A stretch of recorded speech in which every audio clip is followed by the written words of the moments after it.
네, 그래서 전체적으로 순서는 이렇습니다. 그러니까 소프트웨어 공학의 기본적인 개념들부터 시작해서 우리 흔히 익숙한 SDLC, 뭐 요구사항 분석 쭉 있고요. 그 다음에 약간 시험 문제에서 개발자분들이 좀 유리할 수 있는 UML이라든가 이런 디자인 패턴 관련된 내용들이 있고요. 그 다음에 이제 우리한테는 사실 익숙하지 않지만 우리가 알게 모르게 진행하고 있는 이제 소프트웨어 아키텍처에 대한 내용들, 그 다음에 실제로 개발 방법론에 대한 내용들하고, 그 다음에 제일 중요하죠. 테스트 관련된 내용들. 최근에는 테스트 관련된 문제가 이상하게 많이 안 나오고 있더라고요. 나올 게 다 나와서 안 나오는 건지 몰라서 안 나오는 건지 모르겠지만, 실무에서는 제일 중요한 또 테스트, 그 다음에 시스템이 오픈을 하고 난 다음에 시스템의 수명을 연장해주는 활동이죠. 유지보수. 그 다음에 사용자의 만족도를 향상시키기 위해서 여러 가지 품질에 대한 기준들, 그 다음에 기본적으로 관리에 필요한 내용들, 그 다음에 이 모든 일들이 다 우리가 프로젝트라는 이름으로 진행이 되잖아요. 그래서 프로젝트에 대한 내용입니다. 프로젝트 관리 같은 경우에는 이제 PMI에서 나오는 이제 PMP라는 바이블이 있죠. 그 바이블을 기반으로 주로 내용이 돼 있고요. 저쪽에 대해서는 이제 가장 실무적인 내용을 녹이기에 제일 좋은 사실 카테고리입니다. 물론 여기서 이제 이론적인 부분도 있지만 물어보면은 이론적인 부분 이외에 실제로 얘가 실무에서는 어떤 식으로 이제 활용이 되고 있는지 이런 부분들이 좀 터치가 되면은 이제 아마 남들보다는 좀 더 좋은 점수를 받을 수 있을 겁니다. 네, 지금 126회가 사실은 시험이 있었죠. 한 2주 전쯤에 시험이 있었는데 그 부분은 제가 업데이트를 못했고요. 이게 사실 문서를 넘겨준 지가 조금 시간이 됐었어서 못했었고, 뭐 보시면 아시겠지만 125회, 124회부터 쭉 해서 관리에서는 특히 좀 많이 나오고 컴시 쪽에서는 좀 적게 나오긴 하지만 항상 매 시험마다 나오는 도메인 중에 하나입니다. 이게 전체 마인드맵이라고 되어 있는데요. 기본적으로 그 워터풀 기반의 프로젝트 방법론이죠.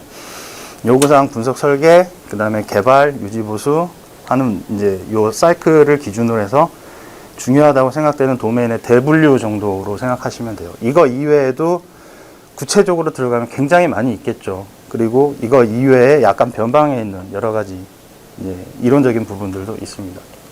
그래서 요 부분은 반드시 다 확인을 하시고 시험장에 들어가시는 게 제일 좋고요. 그다음 첫 번째 소프트웨어 공학의 이해입니다. 이 부분은 좀 많이 기본적인 내용이에요. 그러니까 소프트웨어가 뭐냐라는 거에서부터 시작을 합니다.